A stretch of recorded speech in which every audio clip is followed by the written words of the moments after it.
He weaves a story of a young, before he was worthy Thor, and a present-day Thor, and then a Thor at the end of time. And as they deal with the fact that this Gore, the God Butcher, is going around killing all of the gods in the universe. The best way to sum up Gore, the God Butcher, is basically imagine your atheist friend, but he became a supervillain. He's great.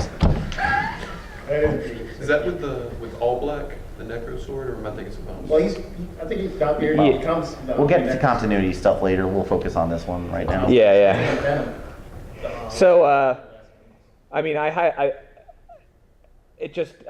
this run is probably, when he finishes, it'll probably be on the same level of like Walter Simonson's Thor, which is another like definitive run, in my opinion. The art's great, just pacing. He weaves these three stories just like perfectly through the God or Thor, God of Thunder story. Yeah, do you have any comments? Well, the Jason Aaron run is not going to be my favorite Thor title. Probably by the end of it, like Walter Simonson is still pretty definitive. He did one page where basically sums up Thor, Odin, and Loki in one page. It's this great page where they're all together trying to fight off against the Winter, where it's like Odin's going for Asgard, and Thor's going for Midgard, and Loki goes for myself. Like that's very hard to top, but Jason Aaron's Thor run is really good. But I don't think it's very hard for me to recommend on one level of, there are definitely eras of it. You'll like some parts better than others. Some people will like the God Butcher stuff over the Jane Foster stuff, or the new stuff. And that's just the case of it, and that's one of the reasons why. And I get comments about it, like people told me about it, but it's a really good run and solidly constructed. There's some really good points to it. There's this really great story with Volstagg. Volstagg stuff in the story is actually pretty good. There's like that one issue where where he becomes War Thor was really. Oh God, yeah. When they start, what happens after the God of Thunder story is they start kind of playing with the Thor concept. And so they have different Thors, like you're saying, Volstagg becomes War Thor, who's this like berserker-y kind of destruction Thor. But ultimately, Thor, after the events of Original Sin, finds himself unworthy, and mysterious for a few issues is that Jane Foster is able to pick up Mjolnir and become. Mjolnir, whatever. Whew, I'm bad at pronunciation, I would like to note. I've had to learn how to do that like 40 times in my life. At this point, I've got to be good at it. And so, like, it becomes a mystery of like, who is she? Even though you already know, you as a reader know, but the Marvel Universe doesn't know who she is. And like, Odin's super not happy that she's running around, being the God of Thunder, and Thor is just. Or I should say Odinson, now that he's unworthy, is just like completely lost and like just wandering around. Look, if I'm going to be honest, the debate, there is like a small debate on whether it's Thor's name or a title thing. Yeah. I go with Thor is usually a name, but in this case it's like a superhero identity too, so just try not to think about it too hard, because Jason Aaron clearly didn't. But you know what, if it tells a good story, does it really need to make complete sense? Sometimes it helps. Yeah, its current run is just called Thor, and it's back to, stuff happens. Yeah. And it's back to Thor, God of Thunder. Thor has a golden arm now. And a bunch of hammers. Oh man, and there's like, they've pushed up a lot of characters, like there's a dog, Thora. Thori. Yeah. Wish they'd bring back. And his goat named something Nasher. He's been around for forever, though. To be fair, that goat. That goat's been Tooth Gnasher. Tooth Gnasher's been around since the '60s, so that's a long-lived goat. And the Hellhound always wants to kill. Yeah, but my favorite actually. Yeah, but like my favorite Thor character, admittedly, is Throg, the Thor Frog. Who doesn't love that one? Understandable. I'm enjoying this run, especially for the art. I really enjoy this artist. and inside looks just like the covers. And it's just like painting and beautiful, and like there's just all this like red vibrantness to All right, it. I will admit another problem with American comics, we sometimes don't have the same cover artist for the actual comics. So when that happens, it's a thing to be celebrated, loved, enjoyed, and hope, for the love of God, I hope they don't still put a Spider-Man variant cover on it to celebrate something and put it on a Thor title when Spider-Man doesn't actually show up. I mean, a lot of issues. I also really enjoy Thor when he doesn't have his hammer.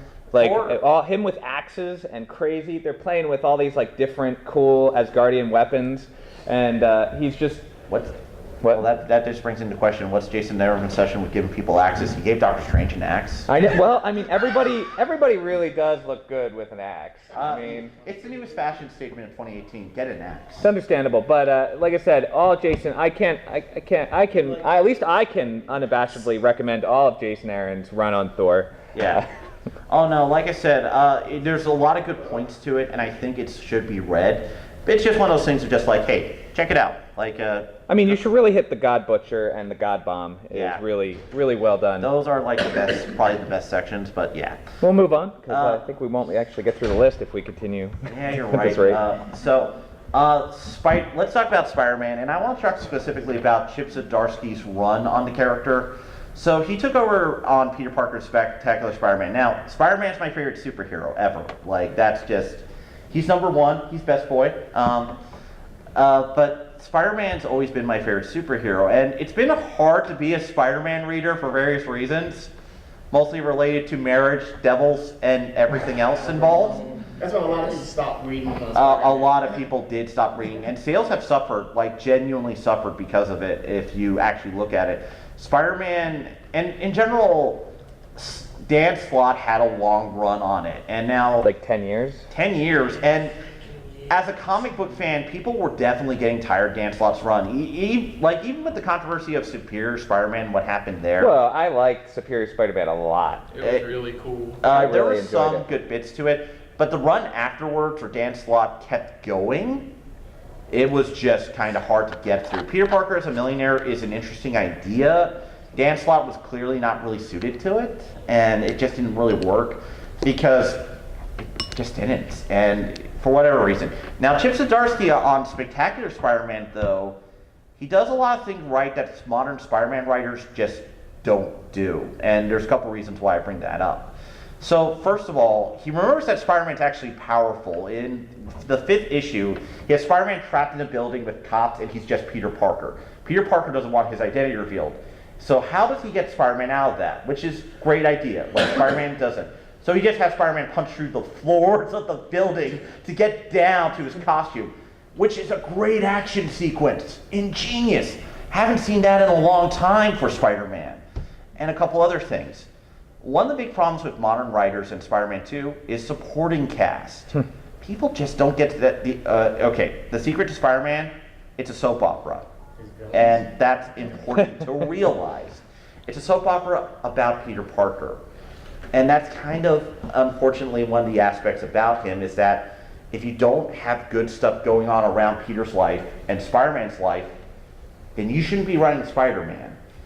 And the way you do it is you gotta write interesting characters all around. Peter Parker's life has to be as interesting as Spider-Man's life. And what does he do? All right, this is a big spoiler for it, but this is also the main point of why the run's good, so I'm just gonna say it.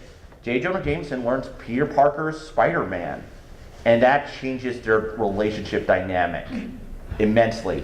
Creating an interesting relationship, and also kind of the heart of the run. It's a really interesting thing. Now, the run doesn't start off good. Issues 1 through 4, I can call a bit disposable, but issue 5 onward is fantastic.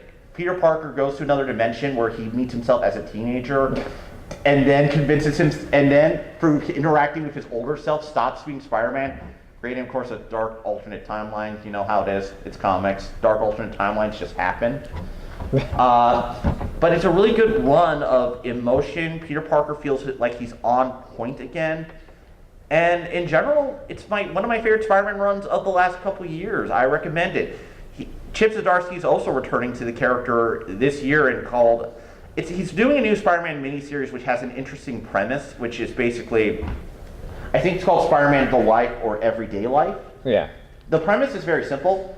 Spider-Man ages in real time from his first appearance in the 1960s to the modern day and interacts with various periods, things that are appropriate. So we're getting a Spider-Man in Vietnam story, and I couldn't be happier.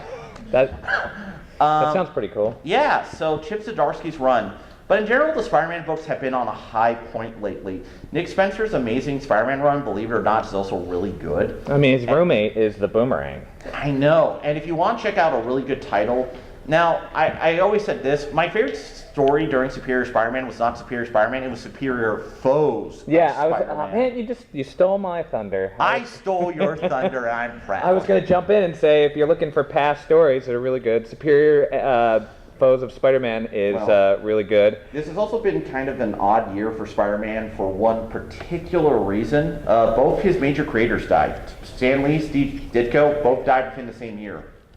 His two creators died this year. Last year, I should say. And that's a really weird thing to kind of think about in terms of good Spider-Man comics coming out right now.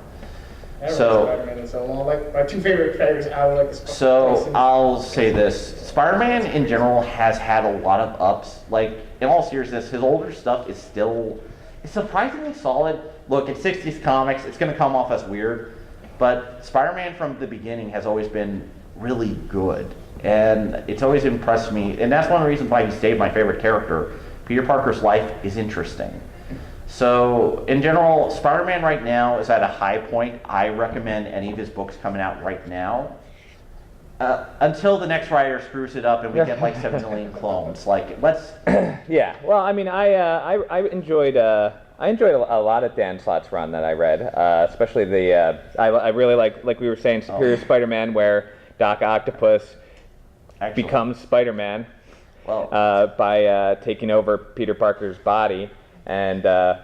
And you get this great series of like what makes Spider-Man, like how somebody else without Peter Parker's responsibility would handle being Spider-Man, and how that goes off the rails. My personal favorite actually is from Dan Slott himself, is actually Spider-Man Human Torch. It was a 5-issue miniseries about throughout the different eras of Spider-Man and Human Torch's relationship. Because all right, this is the weird thing about comics. People have relationships outside their own comics that are also fascinating. So Spider-Man and Human Torch had a rivalry/friendship going on. And it's a really good story, and I would actually really recommend it. If you can ever find it, because Marvel, like I said, is bad at printing things. So if you find Spider-Man Human Torch in any way, shape, or form, read it. It's actually really good. And also kind of gives you a taste of different eras of Marvel, too. If you're looking for a good little entry comic, the 2016's Spidey, it pretty much just kind of is one of those good, like, just if you want to introduce someone to Spider-Man stories where they do about, like, I think it's about 16 issues long. The art's nice. 12 actually. 12.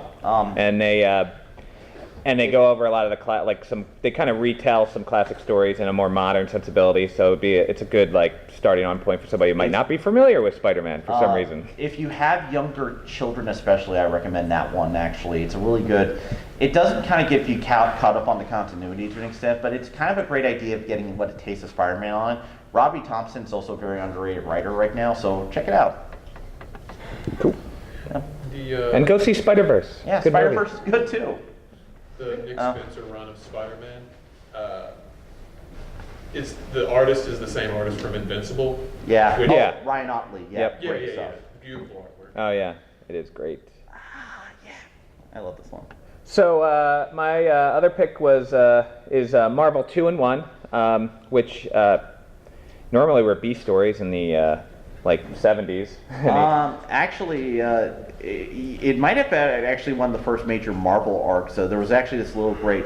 I actually read all Marvel 2-in-1 back in the day because my uncle had every issue. Oh, geez. So there's actually this really great arc where the Thing works as security for the government. It's really great, actually. But so Marvel 2-in-1, the current run, that just finished. Yes. Is a 12-issue series.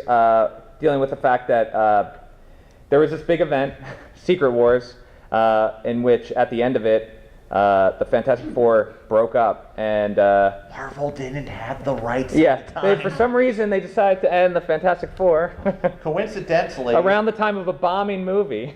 yeah, and coincidentally, after some deals were made with a certain company that owns The Simpsons, Yeah.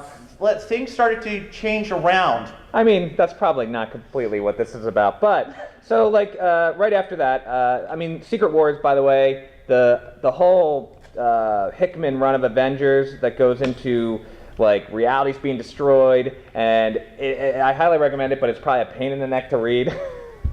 Has the whole Marvel universe get blown apart and recreated, when they come back 6 months later, the Fantastic Four is broken up. Reed Richards and Sue and their kids and the whole Future Foundation is missing and gone and presumed dead.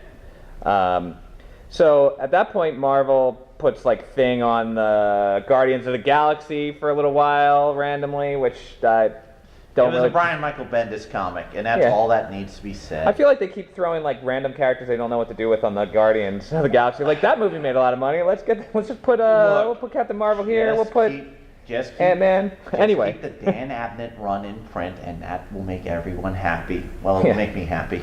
So and then Fantastic Four dates Medusa and joins with the Inhumans for a while.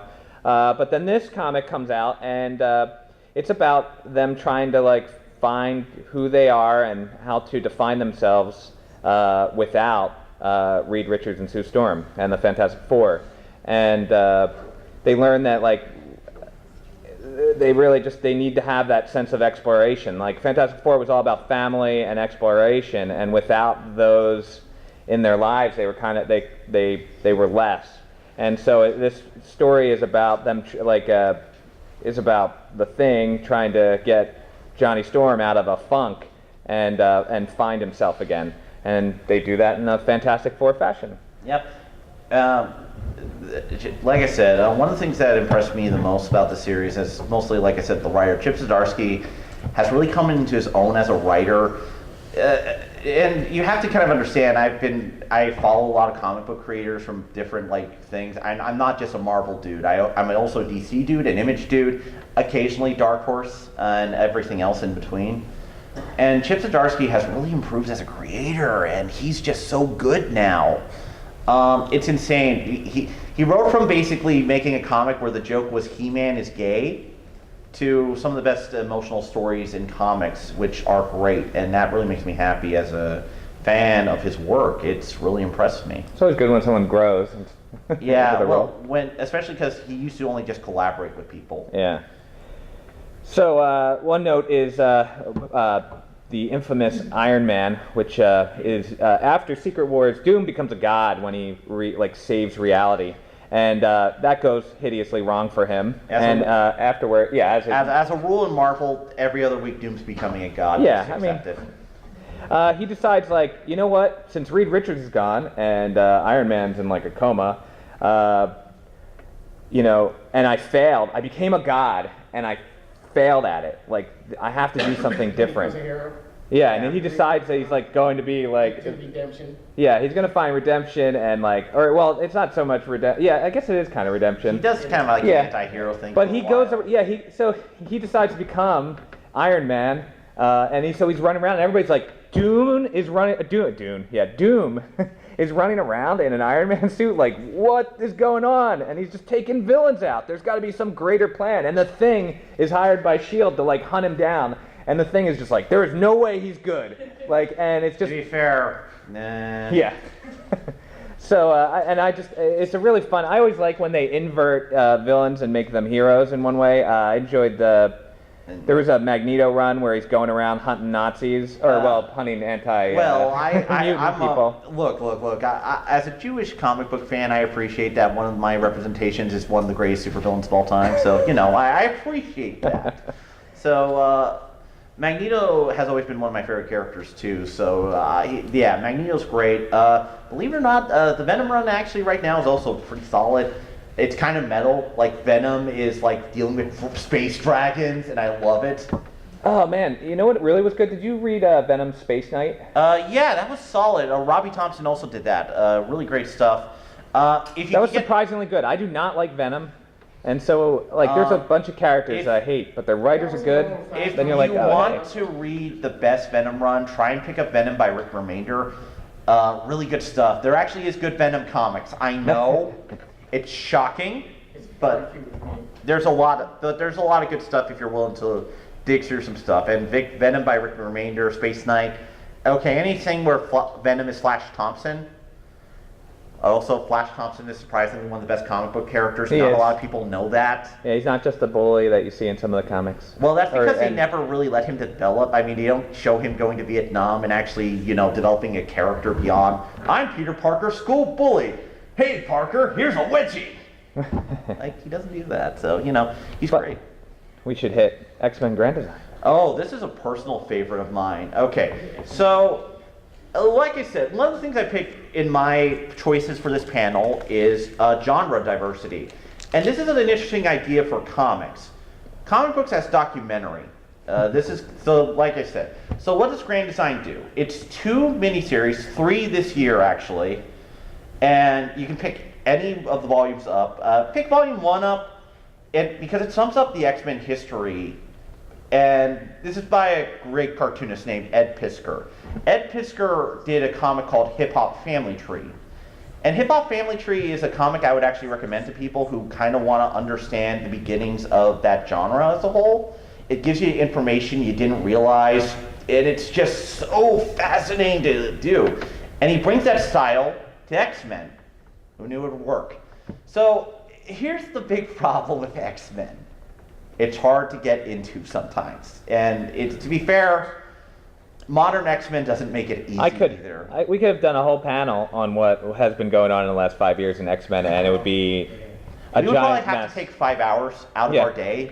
There's enough X-Men I to be can't- its I own can't- label. There was literally X-Men there was is its own 4. label. I believe there was 4 beasts in the current Future timeline at the Beast same time. Oh, yeah.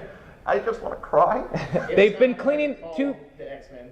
To their credit, in the last year or so, Alright. they've been doing a little bit of work cleaning up the X-Men, they're just kind of tying up loose ends that have been left and not So- really resolved.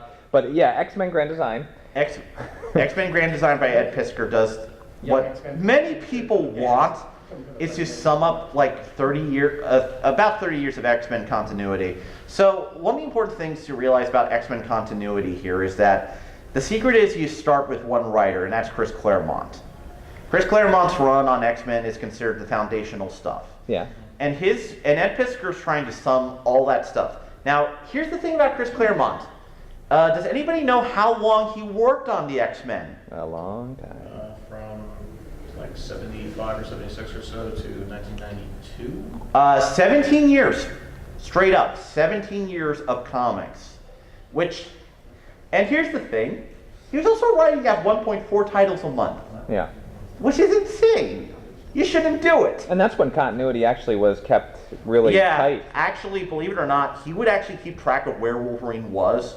So if Wolverine was doing something in his monthly book, he would not show up in X-Men unless he could find a way in, and so on and so forth. He was very tight and concerned with continuity, but that's not to say this. The reason that Ed Piskor's Grand Design is great is that he does streamline some stuff and take out some stuff that doesn't really work. Like, does anybody know how Professor X lost his legs in the comics? A big stone slab fell on him. Yes, Yeah. you remember the villain who did it? Yeah. Lucifer. Yes. Nobody likes that. Yeah, no one.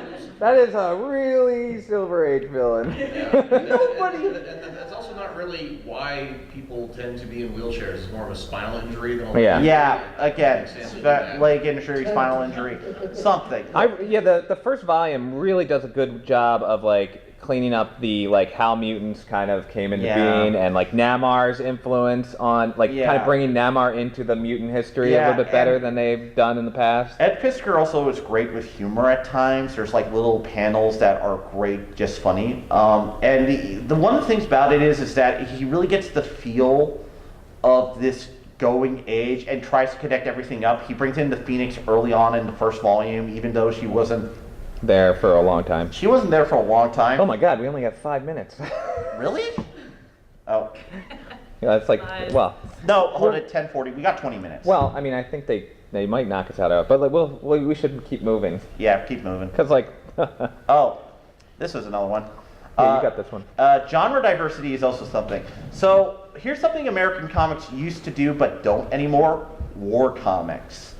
War comics were... Well, we don't have wars anymore, Well, right? They're not that's- officially wars. Well, that's kind of the thing. And as much as like I understand the controversies, but America used to have like... There used to be like 4 ongoing titles about World War II alone in American comics. I know that's kind of insane to hear about, but that was a thing. So it's not a genre that's very used anymore for a lot of reasons. But like I said, American comics need more genre diversity. And in this case, we got Garth Ennis. So what's this about? The Punisher's first tour in Vietnam. Very simple, very straightforward. And here's the thing. Garth Ennis is probably the writer you want if you're going to get into Punisher. There's a lot of great Punisher stuff if you're willing to look, but you start with Garth Ennis and then just go from there. And so Garth Ennis had this great run on the Punisher called the Punisher Max, which is, I'm going to stress here, it's a very, very, very dark comic. Please don't read if you think you can't stand themes of horrible things happening to people. Yeah. And I'm just going to leave it at there. Okay. But the Punisher's platoon is something I think can be very easily gotten. It's a mature reader's imprint book, so don't read if you're 18, unless you're 18 or older. But it's about the Punisher's first tour in Vietnam and the people he served with. One of the things about this comic that's great is the art by Goran Pavlov. And I had to look up that name and pronounce it right, so you better appreciate that. And Goran Pavlov does a really great artistic thing of that. He really makes great sad men. Like, that's his style, sad He men. looks serious right there. Yeah, but his stuff that's really good is sad men. Yeah. And there's this really great, and the last page of this comic broke me down emotionally. And I'm not going to say why, but this is kind of where, one of the things about the Punisher that's a consistent theme is when he lost his humanity. And that's one of the reasons I like this comic. It's where you can see maybe the last bit of humanity the Punisher had left in him before he became the Punisher. Because Garth Ennis brought in an interesting idea to the character. Was the Punisher's family the thing that created the Punisher, or was it there before he became it? And that's the question of his run, usually. So if you really want a great Punisher comic that explores those themes, his entire purview on the character is fantastic. Anything by Garth Ennis is that. Now, it's not for everyone, but he's the one who brought that to the forefront, and that's one of the reasons I can recommend this comic in good conscience to people. Mm-hmm. It's about, yeah. Did you read the Punisher War Machine series? Oh, where's that? Look, yes, Punisher's War Machine. That's great, but it's not the best Punisher No, it is material, not. you know? I can believe in that more than the time Punisher was Captain America. Yeah. That was like one issue. Yeah, one issue. It felt like it lasted longer than that. Look.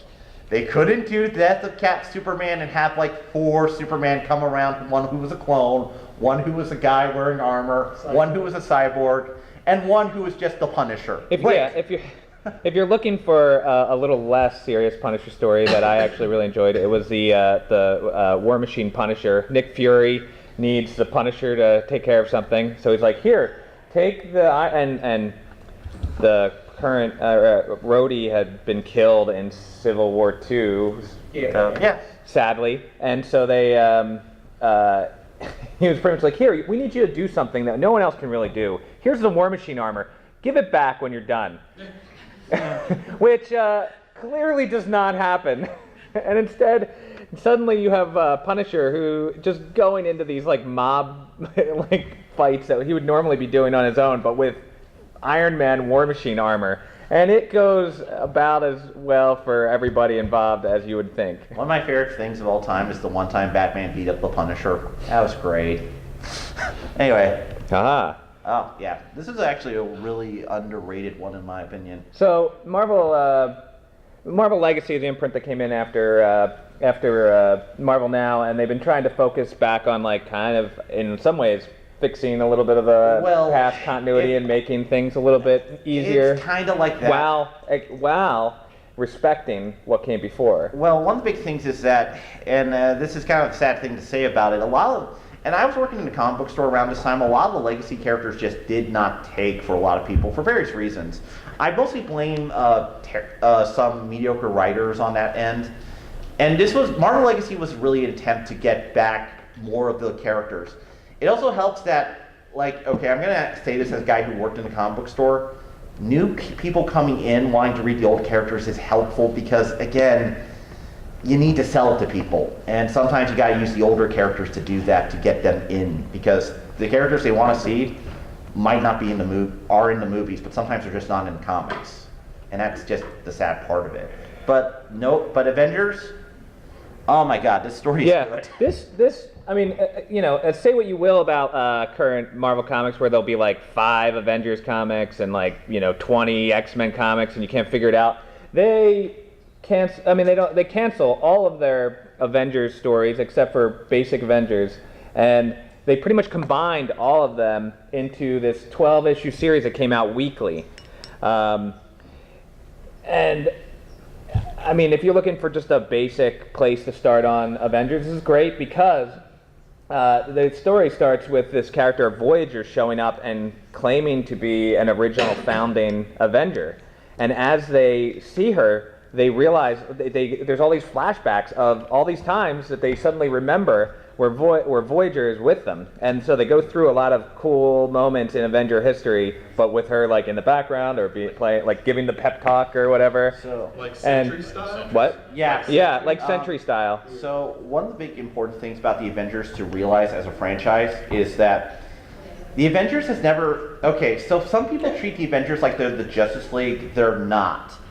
They're more like... Come and go as they please. Well, it's kind of like this. The Avengers is actually about the B-list guys. Like, here's the thing. You don't read about the Avengers to read about Captain America, Thor, or Iron Man. Because guess what? They have their own ongoing titles. Yeah. You can read those.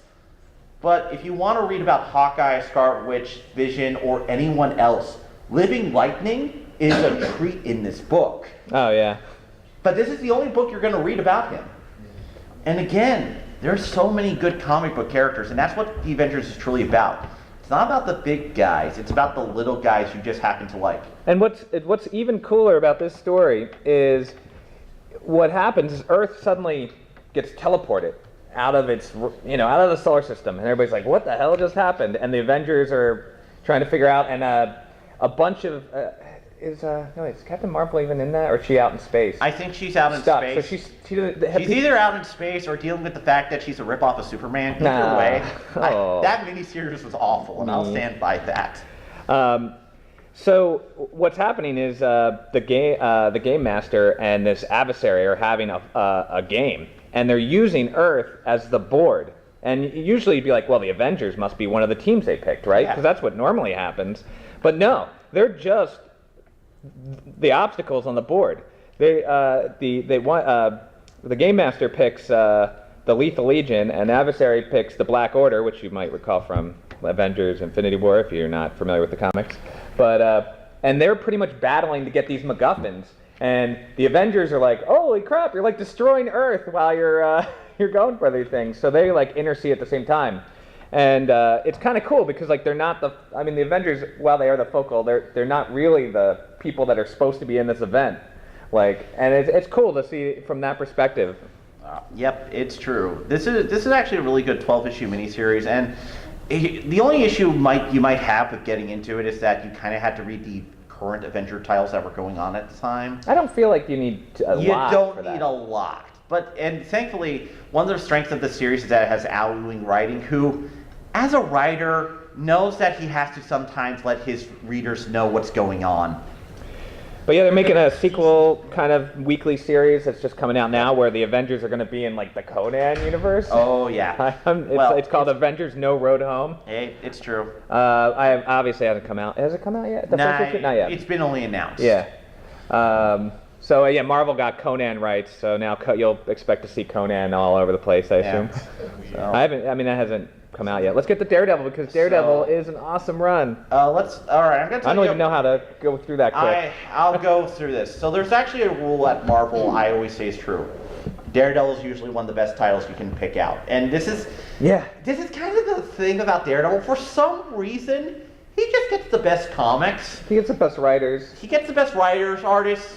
You can say a lot about Frank Miller. I'm not, but Frank Miller's run is really good, even now. If you want to learn how to do comics, or at least be inventive with your paneling, if you're a comic books writer, please be inventive with your paneling. Your artists will appreciate it. But his Daredevil run is fantastic, and Born Again, yes, you should read it. Read it.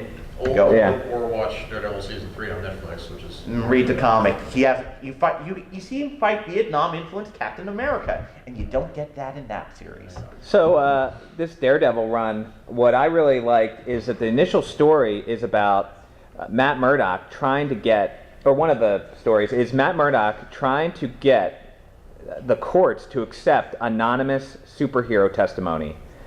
And he brings it all the way up to the Supreme Court, which leads to this great scene, in my opinion, because I'm a big political junkie too, of the Supreme Court, a verbal combat between Matt Murdock and Daredevil and the Supreme Court justices as they were making points. They're it's like Ruth Bader Ginsburg's punching Matt Murdock in the face to counterpoint his argument, and it was just really well done visually. What I love about Daredevil is the court stuff. One of the things about this run of Daredevil is that Charles Soule, the writer, is actually a lawyer himself.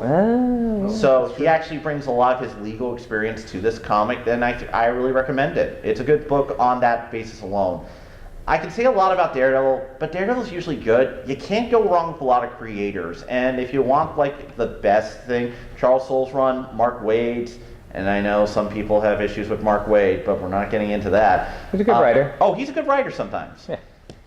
As long as it's not Champions. Anyway, Jim Zub's just better. Oh, that is true. Yeah. I mean, that is true. Yeah. But Brian Bendis, Frank Miller, Kevin Smith, David Mack, Joe Quesadas, all have great Daredevil stuff. And Daredevil is one of the few Marvel characters I can say I can recommend most of the stuff that was ever put out by Marvel for him.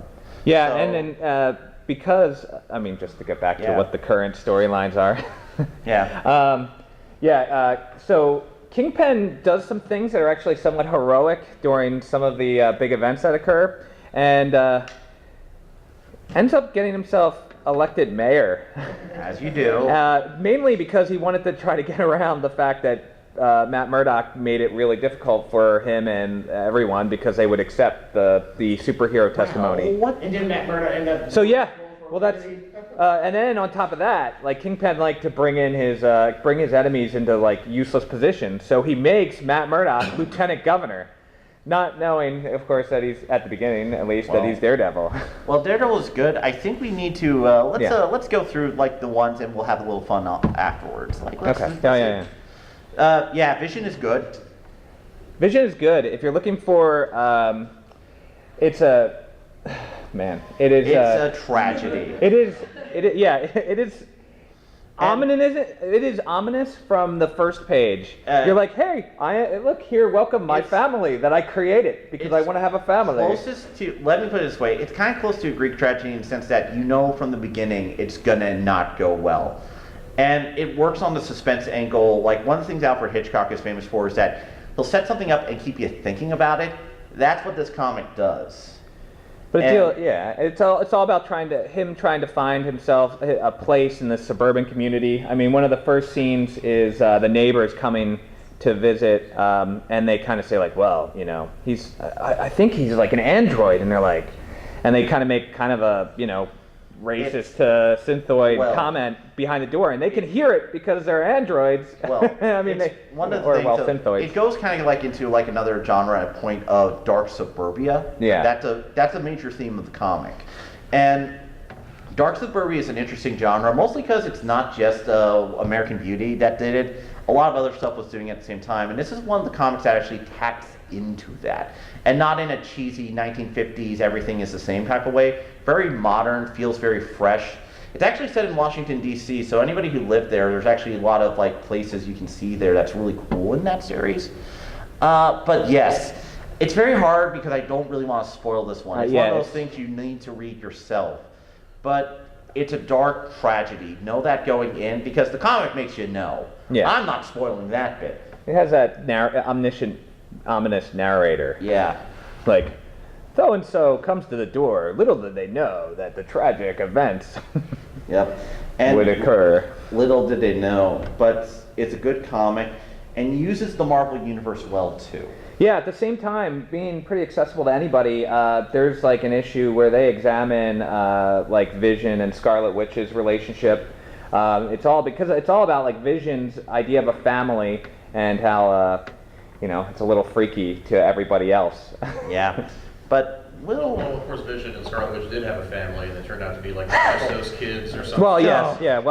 Don't remind me, because here's the thing: that storyline is so stupidly complex that I'm like still trying to figure out, because we got 2 characters from it, and I don't know how to talk about them anymore with their origin. They just exist, and I should just accept it, because they're never gonna figure that out, are they?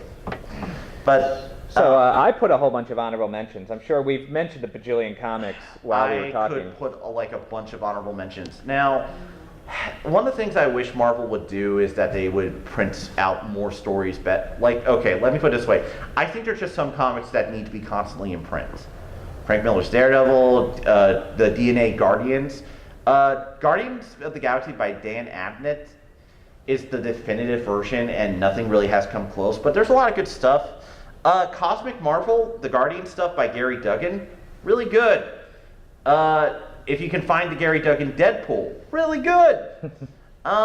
There's some good stuff out there, and yes, I'm recommending Deadpool, but that's because there's actually good Deadpool comics, so yeah. What do you think? He wrote Deadpool for me, and he tried to throw a joke in every freaking... that's terrible, man. Deadpool. Let me put it this way, Deadpool is the best. Deadpool is sad clown Deadpool, and that's the one I love. That's the best way of how you write the character. I actually have The Omnibus by Joe Kelly, and he did a really great illustration for me when he autographed it. Great stuff, and he was the one who pioneered that. The best stuff. If you want my favorite Deadpool story, Good, Bad, and the Ugly, Volume 3 of the. Yeah. So. Yeah.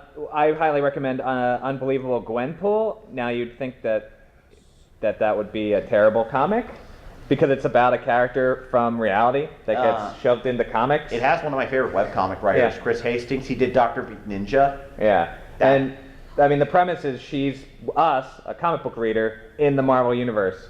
So she knows everybody's secret identity, she knows everything, and you're kind of like, this is going to be lame. But by the end of that series, she is using her ability to be kind of not a comic book character to just mess with the panel design. Like he was talking about, if you're a writer, make it so the panels are great for the artist. This comic gets ridiculously fourth wall out there. It's impressively meta in the way of, look, one of my big problems with current writers, meta can be overused. Yeah, and you gotta balance it out. Deadpool. In this case, this is actually interesting meta. It has variety to it. I really also enjoyed the short run of Spider-Woman, where she's a pregnant superhero who then also has to raise a baby with the porcupine. Porcupine. Yeah, the porcupine. Yes, who turns out to be a good babysitter. There's a villain called the Porcupine. He exists, and I've learned to accept him. I'm really enjoying the current run of West Coast Avengers, where they kind of took a whole bunch of characters that had their series canceled and put them all in. No. And so we gotta. There's a lot Stop. more. Yeah, because it's 2 minutes in, and I think. As I expected, there'd be a bajillion more comics that we could talk about. Yeah. But we actually got through it. Yeah, we've. So I hope you enjoyed. If you have any questions. Yeah, I hope you guys had fun. I'll be standing outside for a few minutes.